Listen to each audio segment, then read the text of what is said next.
அனைவருக்கும் வணக்கம். சற்று முன்பு இன்று தமிழக அரசால் வெளியிடப்பட்ட முக்கியமான 17 அறிவிப்புகள் பற்றிய விரிவான விளக்கத்தை இவ்வீடியோவில் ஒன்றன் பின் ஒன்றாக காணலாம். வீடியோவை கடைசி வரை ஸ்கிப் செய்யாமல் பார்க்கவும். நமது சேனலை முதன்முறையாக பார்ப்பவராக இருப்பின் சேனலை சப்ஸ்கிரைப் செய்து கொண்டு தினசரி நியூஸ்கள் உடனுக்குடன் அப்டேட்டாக பெற பக்கத்தில் உள்ள பெல்லைக்கினை கிளிக் செய்து கொள்ளுங்கள். வாங்க வீடியோக்குள்ளே போகலாம். முதல் அறிவிப்பு: விடுதலை போராட்ட வீரர்களுக்கான ஓய்வூதியம் உயர்வு. தமிழ்நாட்டில் விடுதலை போராட்ட வீரர்களுக்கு வழங்கப்பட்டு வரும் மாதாந்திர ஓய்வூதியம் 21,000 23,000 ரூபாயாக உயர்த்தப்படும் என்று முதலமைச்சர் ஜோசப் விஜய் அறிவித்துள்ளார். மேலும் விடுதலை போராட்ட தியாகிகளின் குடும்பத்தினருக்கு வழங்கப்படும் மாதாந்திர ஓய்வூதியம் 12,500 ரூபாய் உயர்த்தப்படும் என்றும் அறிவிக்கப்பட்டுள்ளது. இரண்டாவது அறிவிப்பு: நாட்டின் 80வது சுதந்திர தினத்தை முன்னிட்டு டெல்லி செங்கோட்டையில் பிரதமர் நரேந்திர மோடி தேசிய கொடியை ஏற்றி வைத்து நாட்டு மக்களுக்கு உரையாற்றினார். இந்த உரையில் இளைஞர்களை மையமாக கொண்டு பல்வேறு முக்கிய கருத்துக்களை வெளியாக்கியுள்ளார். மூன்றாவது அறிவிப்பு: காந்தி நினைவிடத்தில் பிரதமர் மோடி மரியாதை. சுதந்திர தின நிகழ்ச்சிகளுக்கு முன்னதாக டெல்லியில் உள்ள ராஜ்காட்டில் மகாத்மா காந்தி நினைவிடத்திற்கு பிரதமர் நரேந்திர மோடி சென்று மலர் தூவி மரியாதை செலுத்தினார். சுதந்திர போராட்ட வீரர்களின் தியாகத்தை நினைவுகூரும் வகையில் நடைபெற்ற இந்த நிகழ்வு சுதந்திர தினத்தின் முக்கிய நிகழ்வுகளில் ஒன்றாக அமைந்துள்ளது. நான்காவது அறிவிப்பு: தமிழ்நாட்டில் நடைபெற்ற சுதந்திர தின விழாவில் முதலமைச்சர் ஜோசப் விஜய் சென்னை புனித ஜார்ஜ் கோட்டை கொத்தளத்தில் முதல் முறையாக தேசிய கொடியை ஏற்றி வைத்து உரையாற்றினார். இந்த நிகழ்ச்சியில் ஊழலை ஒழிப்பது உண்மையான சுதந்திரத்தின் ஒரு பகுதியாகும் என்றும் ஊழலுக்கு எதிராக தனது அரசு கடுமையான நடவடிக்கைகளை மேற்கொள்ளும் என்றும் முதலமைச்சர் தெரிவித்துள்ளார். ஐந்தாவது அறிவிப்பு: தமிழகத்தில் மீண்டும் மழைக்கு வாய்ப்பு. வானிலை எச்சரிக்கை: தமிழகத்தில் தென்மேற்கு பருவமழையின் தாக்கம் தொடரும் நிலையில் மேற்கு தொடர்ச்சி மலைப்பகுதிகளில் மற்றும் வட கடலோர தமிழகத்தில் சில பகுதிகளில் மழைக்கு வாய்ப்பு இருப்பதாக வானிலை ஆய்வு மையம் எச்சரித்துள்ளது. இன்றும் சில இடங்களில் இடி, மின்னல் மற்றும் பலத்த காற்றுடன் லேசான முதல் மிதமான மழை பெய்ய வாய்ப்பு இருப்பதாக அறிவிக்கப்பட்டுள்ளது. ஆறாவது அறிவிப்பு: காவிரி நீர் விவகாரத்தில் புதிய திருப்பம். KRS அணை பற்றி கர்நாடகா மறுப்பு. காவிரி நீர் விவகாரம் தொடர்பாக இன்று முக்கியமான தகவல் வெளியாகி உள்ளது. KRS அணையிலிருந்து தமிழகத்திற்கு தண்ணீர் திறக்கப்பட்டதாக சில தரப்பில் தகவல் வெளியாகி இருந்த நிலையில் கர்நாடக நீர்வளத்துறை அமைச்சர் செல்வராயசுவாமி தமிழகத்திற்கு KRS அணையிலிருந்து தண்ணீர் திறந்ததாக கூறப்படும் தகவலை மறுத்துள்ளார். இதனால் தற்போது 3000 கன அடி தண்ணீர் திறக்கப்பட்டுள்ளது என்று உறுதிப்படுத்தப்பட்ட செய்தியாக வெளியாகவில்லை. ஏழாவது அறிவிப்பு: தமிழ்நாடு சட்டமன்றத்திற்கு முதல் முறையாக தெரிவு செய்யப்பட்டுள்ள உறுப்பினர்களுக்கு கார் மற்றும் உதவியாளர் வழங்க முதலமைச்சரான விஜய் முடிவு செய்துள்ளதாக தகவல் வெளியாகி உள்ளது. பொருளாதார வசதி இல்லாததால் தொகுதி முழுவதும் சென்று ஆய்வு செய்ய கார் இல்லை என்றும் பல உறுப்பினர்களின் நிலையும் இப்படித்தான் இருப்பதாக பேரவையில் பேசி அவைத்தலைவரிடம் கார் வேண்டி கோரிக்கை வைத்திருந்தார் VCK ஜோதிமணி. எட்டாவது அறிவிப்பு: தமிழ்நாட்டில் பொறியியல் படிப்புக்கான DNEA 2026 கலந்தாய்வின் 3வது சுற்று ஆகஸ்ட் 17 முதல் தொடங்குகிறது. ஆகஸ்ட் 17 முதல் 19 வரை மாணவர்கள் தங்களது விருப்ப பாடப்பிரிவு மற்றும் கல்லூரிகளை தேர்வு செய்யும் சாய்ஸ் ஃபில்லிங் நடைமுறை நடைபெற உள்ளது. அதன் பிறகு ஆகஸ்ட் 21ஆம் தேதி தற்காலிக இடஒதுக்கீடும் ஆகஸ்ட் 23ஆம் தேதி தற்காலிக இறுதி இடஒதுக்கீடும் வெளியாகும் என அட்டவணையில் தெரிவிக்கப்பட்டுள்ளது.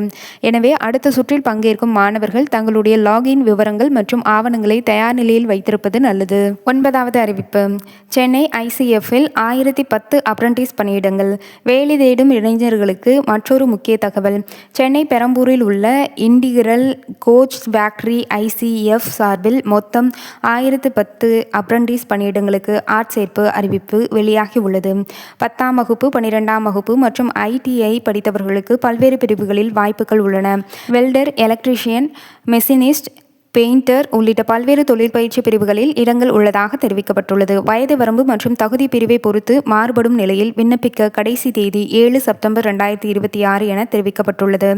11வது அறிவிப்பு: மதுபானங்கள் தொடர்பாக புதிய உத்தரவு. தமிழ்நாட்டில் டாஸ்மாக் விற்பனை தொடர்பாகவும் இன்று முக்கிய தகவல் வெளியாகி உள்ளது.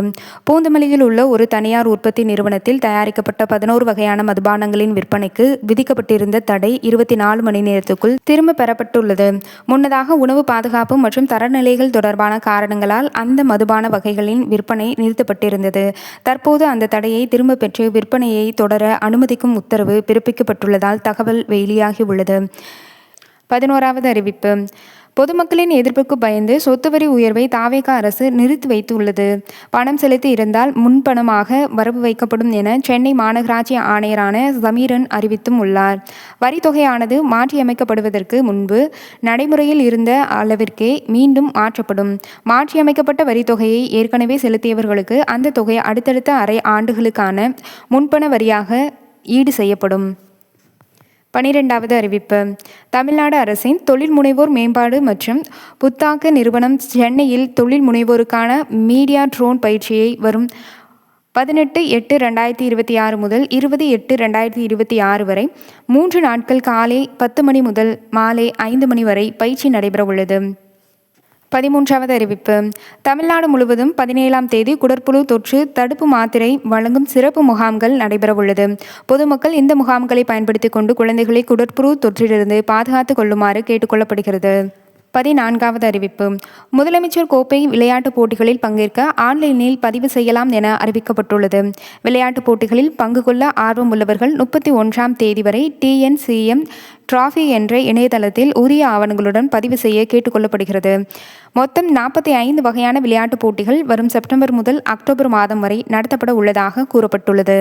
15வது அறிவிப்பு. இந்து சமய அறநிலைத்துறை கட்டுப்பாட்டில் உள்ள 220 திருக்கோவில்களுக்கு பரம்பரை முறை வழிசாரா அறக்காவலர் நியமனத்திற்கான விண்ணப்ப கால அவகாசமானது ஆகஸ்ட் 28ஆம் தேதி வரை 2வது முறையாக நீடிப்பு. இவ்விண்ணப்பங்களை சமர்ப்பிப்பதற்கான இறுதி நாள் 22/7/2026 என அறிவிக்கப்பட்டிருந்த நிலையில் ஆகஸ்ட் 28ஆம் தேதி வரை நீடிக்கப்பட்டுள்ளது. 16வது அறிவிப்பு. வங்கித்துறையில் அரசு வேலைக்கு தயாராகி வரும் இளைஞர்களுக்கு முக்கியமான அறிவிப்பு வெளியாகியுள்ளது. இந்தியாவின் முன்னணி பொதுத்துறை வங்கிகளில் ஒன்றான State Bank of India junior associate customer support and sales பணியிடங்களுக்கு பெரிய அளவில் ஆள் சேர்ப்பு அறிவிப்பை வெளியிட்டுள்ளது. மொத்தம் 9766 பணியிடங்கள் இந்த ஆள் சேர்ப்பின் மூலம் நிரப்பப்பட உள்ளன. இதில் 7680 வழக்கமான பணியிடங்களுக்கும் 2086 பின்னடைவு பணியிடங்களுக்கும் அடங்கி இருக்கின்றன. இதற்கான ஆன்லைன் விண்ணப்ப பதிவு தொடங்கியுள்ளது. தகுதியுள்ளவர்கள் ஆகஸ்ட் 31ஆம் தேதி வரை விண்ணப்பிக்கலாம். 17வது கடைசி அறிவிப்பு. தேசிய நெடுஞ்சாலைகளில் உள்ள 10 கிலோமீட்டர் சுற்றளவிற்கு நடக்கும் விபத்து இடங்களுக்கு ஆம்புலன்ஸ்கள் 10 நிமிடத்திற்குள் வராவிட்டால் 10,000 ரூபாய் அபராதம் விதிக்கப்படும் என்று தேசிய நெடுஞ்சாலைகள் ஆணையம் அறிவித்துள்ளன. தகவல் கிடைத்த நேரத்திலிருந்து 1 மணி நேரத்திற்குள் அருகில் உள்ள மருத்துவமனைக்கு ஆம்புலன்ஸ் கொண்டு சேர்க்க வேண்டும். விபத்து அல்லது சம்பவ இடங்கள் 10 கிலோமீட்டருக்கு அப்பால் இருந்தால் அதற்கான அனுமதிக்கப்பட்ட நேரம் விகிதாச்சார அடிப்படையில் அதிகரிக்கப்படும். இது GPS தரவு அல்லது IMS CAT டேஷ்போர்ட் மூலமாக சரிபார்க்கப்படும். தேசிய நெடுஞ்சாலை முழுவதும் 1033 என்ற உதவி எண் சேவையையும் அரசு அறிமுகப்படுத்தி உள்ளது. கூடுதல் அறிவிப்பு. கரூர் சம்பவத்தில் உயிரிழந்தவர்களின் குடும்பத்தினருக்கு அரசு வேலை வழங்கும் தமிழக அரசின் நடவடிக்கைக்கு உச்சநீதிமன்ற தலையீடு வழிவகுத்துள்ளது என்பதும் இன்று வெளியாக உள்ளது. இதுபோன்ற அரசு உடனடி அறிவிப்புகள் உடனுக்குடன் தெரிந்து கொள்ள சேனலை சப்ஸ்கிரைப் செய்து கொள்ளுங்கள். தினசரி வானிலை அறிக்கை தெரிந்து கொள்ளவும் நமது சேனலில் தினசரி வீடியோக்கள் பதிவிடப்படுகிறது. இந்த வீடியோ பயனுள்ளதாக இருந்தால் மறக்காமல் லைக் செய்து கீழே ஹைப் என்று எல்லோ கலர் ஸ்டார் கமெண்ட் செக்ஷனில் காமிக்கும் மறக்காமல் ஹைப் செய்து விடுங்கள். நன்றி, வணக்கம்.